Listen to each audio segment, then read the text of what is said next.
जी अस्सलाम वालेकुम। अच्छा ऐसे है कि जी हम फाइनल काउंट स्टार्ट करें and we are going to start from the trading count. जैसे आपको पता है मैंने लास्ट लेक्चर में जो वीडियो आपके साथ शेयर की थी उसमें मैंने सारा कंप्लीट आपको फाइनल काउंट के पॉइंट ऑफ व्यू से जस्ट ट्रेडिंग के पॉइंट ऑफ व्यू से एक्सप्लेन किया था विद फॉर्मेट।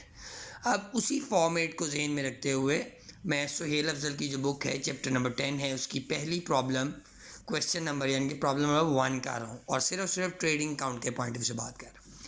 हमें पता है trading account is always prepare to know about the gross results. ठीक है जी। अब बात यह है कि ट्रेडिंग काउंट में ओनली डायरेक्ट एक्सपेंसेस और डायरेक्ट इनकम्स को कंसिडर करते हैं। Those particular items which are not direct expense और direct income would never be included in trading account. सवाल देखते हैं। सबसे पहले हमने बात की है always try to take the stock from the opening stock. Debit side पे आपने ओपनिंग स्टॉक लिखा, ये वैल्यू आई।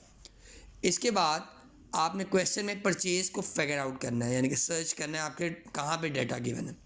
परचेज की अमाउंट लिखने से पहले पहले आउटर में लिखने से पहले पहले आपने पूरे क्वेश्चन में देखना है कि परचेज रिटर्न तो नहीं है।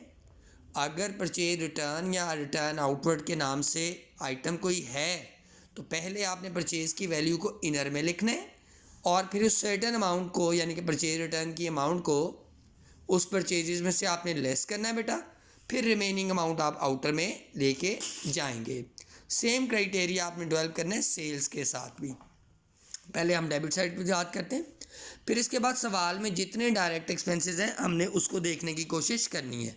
जब मैं पूरे सवाल को देखता हूँ तो मेरे पास सिर्फ दो ही डायरेक्ट एक्सपेंसेस आते हैं, वेजेस और कैरेज इनवर्ड। मैंने वो मेंशन कर दिया बेटा। अब फर्दर मेरे पास कोई भी एक्सपेंसेस नहीं है। Then comes to the incomes. ठीक है, हमने बात की थी जो रेवेन्यू होता है वो सेल्स प्रोसीड्स के थ्रू होता है। तो सेल्स की वैल्यू आपने आउटर में लिखने से पहले इसी तरह पूरे क्वेश्चन में गो थ्रू करना है कि आपके पास सेल रिटर्न या रिटर्न इनवर्ड तो नहीं है।